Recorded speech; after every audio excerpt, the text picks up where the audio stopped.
اور لالچ ہے، کینہ ہے اور بے شمار بیماریاں ہیں، غصہ ہے، اس کو نکالو.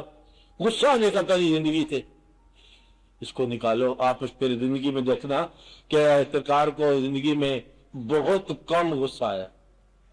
اور پھر لکھنے والے کہتے ہیں کہ جو حضور پاک کی حدیث لکھتے تھے، نے کہا کہ جناب آپ جو چیز فرماتے ہو وہ ہم لکھ لیا کرتے ہیں، آپ کبھی کبھی تھوڑا سا کافر کا وقت جب ہوتا ہے ذرا آپ تھوڑا سا تیز ہوتی طبیعت، اور اس وقت بھی جو آپ فرمایا وہ وہی ہوگی. آپ نے فرمایا کہ اس وقت بھی آپ لکھ لیا کرو کہ وہ بھی میں اس وقت بھی چاہتے چلتا ہوں. اور بہت کم واقعہ ہو سکتا ہے کہ جب تک آپ غصے میں سچ بولنے کی عادت نہ ڈالو، غصہ آپ کو گمراہ کر دے. اور غصے میں سچ جو ہے نا بولنا بڑا مشکل ہے، کہ غصے میں انسان صرف جذبات بولتا ہے، سچ نہیں بولتا. مقصد ہے کہ اپنے آپ کو یہاں ٹریننگ دو اور ان حالات میں سے گزرو کہ کیا کرنا ہے، اور پوری زندگی آپ کی پورا الہیات اور گھر کے 4 افراد میں گم ہو جاتی. سارا واقعہ زندگی کا، اپنی زندگی، ماں باپ کی زندگی، اولاد کی زندگی، یا 2-4 دوست، کبھی ان کے ہم چلے گئے، کبھی وہ ہمارے آگے 1.5 سال، یہی کوئی زندگی ہے. اس کے علاوہ ہماری وابستگی دور تک تو ہے نہیں کہ ہم نے کسی بادشاہ کو خط لکھنا ہو تو کسی اور بادشاہ نے ہمیں جواب دینا ہو. اپنی زندگی، ماں باپ کی زندگی، اولاد کی زندگی، دوست کبھی آیا کبھی ہم چلے گئے، کبھی بلا کے کبھی پاس جا کے دیکھ لی، بلکہ ساری کہانی ہے. اس کے اندر پورا احساس ڈیولپ ہونا ہے. اس میں تنہائی بھی ہے، محفل بھی ہے، قرآن پاک بھی ہے، حدیث بھی ہے، نماز بھی ہے، عبادت بھی ہے، دین بھی ہے، دنیا بھی ہے. تو آپ نے اس سیٹ کو اگر آپ پوری طرح غور کرو تو اسی کے اندر ایمانداری بھی پیدا ہو جائے گی، بے ایمانی بھی پیدا ہو جائے گی. تو آپ نے دھوکہ دینا ہے ہم کسی امریکہ کے کسی آدمی کو دھوکہ نہیں دیں گے، دھوکہ ہم 5 والے آدمی کو دے جائیں گے، اور ہم کسی 7 والے آدمی کو نیکی کر جائیں گے. تو وہ کہ نیکی بھی قریب ہے اور بدی بھی قریب ہے. اس لیے آپ اس کو دیکھو کہ اپنے دائرہ جو ہے آپ کا وابستگیوں کا، اس کے اندر آپ کی زندگی آئیڈیل نہ ہو تو کم از کم ریئل ضرور ہو. نور ہے نا، یعنی کہ مصنوعی زندگی بالکل نہ ہو. اگر تو مثالی ہو، مثالی نہ ہو تو حقیقی تو ہو، باہر مصنوعی بالکل نہ ہو. اس کا ضرور خیال رکھو. تو زندگی کو سمجھ آئے، اب ہمیں دین کو سمجھنے کی ضرورت کو نہیں. دین میں نہیں سمجھنا، اللہ ہم نے مان لیا، اب جاننے کی ضرورت کیا ہے. آپ جاننے لگ جاؤ کہ بڑے کنفیوز ہو جاؤ گے. اتنی سی مسئلہ ہے، اندر جو دماغ پڑ رہا ہے وہ کہتا ہے میں اللہ کے سامنے ہوں، اور جو مسئلے کے باپ دکاندار دکان لگا لو وہاں اللہ نہیں ہے، اندر اللہ ہے. غور کرو تو کیسے ہے، کیسے سمجھ آئے گی بات.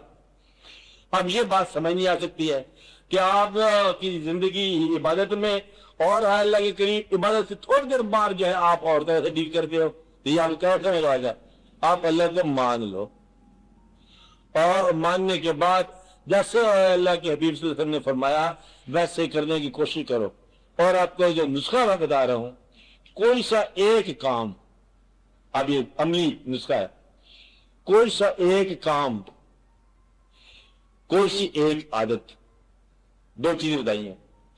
کوئی ایک کام ایسا اختیار کرو جو حضور پاک کی اطاعت میں شروع ہو، کہ یہ کام میں شروع کر رہا ہوں حضور پاک کی اطاعت میں.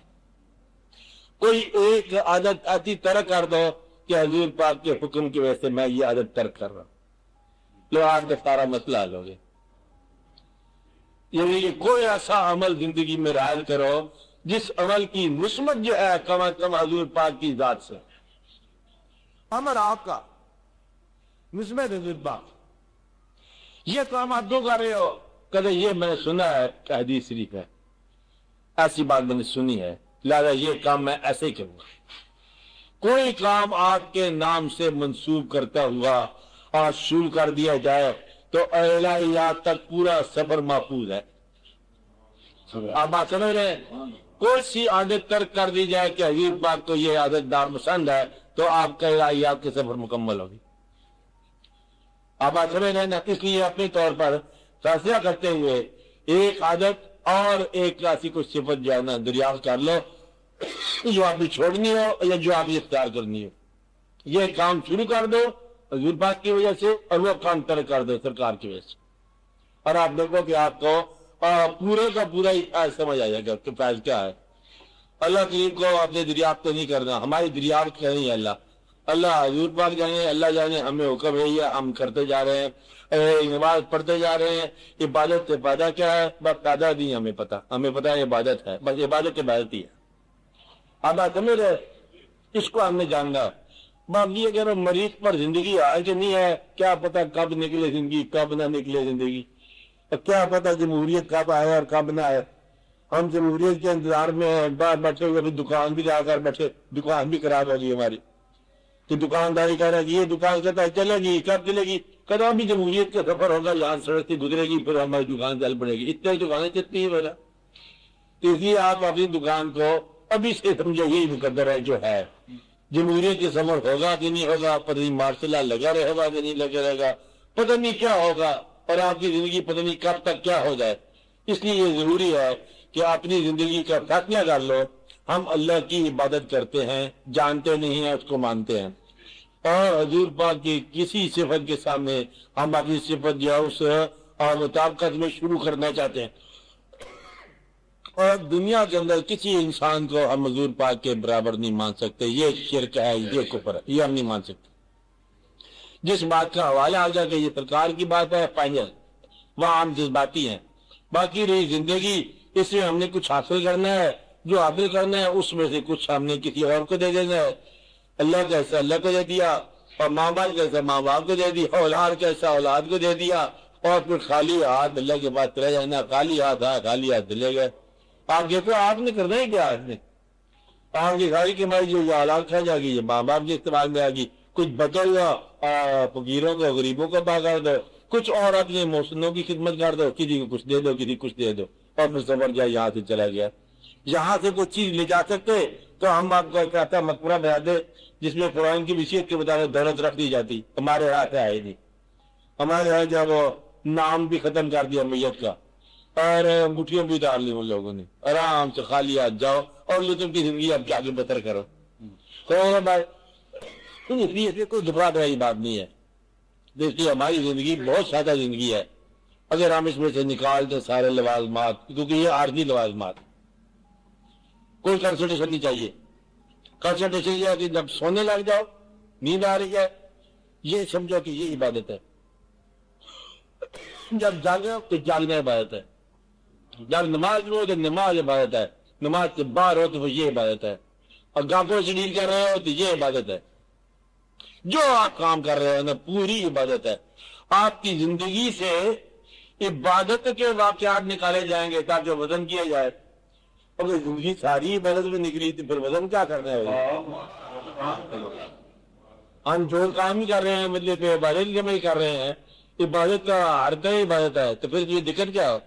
ہم زندگی کو اس لیے برداشت کرنا، اور بندگی کیا ہے کہ ہم جبر کو برداشت کرتے ہیں، غریبی کو برداشت کرتے ہیں، کبھی دولت کو بھی ہم برداشت کر جاتے ہیں، تو پھر ہمارا سارا برداشت جو ہے یہ اللہ کا حکم سمجھ کے برداشت کر لیتے ہیں۔ یہی زندگی ہے، یہی بندگی ہے۔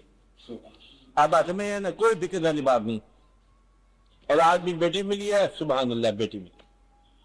اب اگر بیٹی جو ہے یہ حقیقت ہے تو یہ حقیقت ہے، بیٹا اگر مل جاتا تو وہ حقیقت ہے، وہ حقیقت ہے۔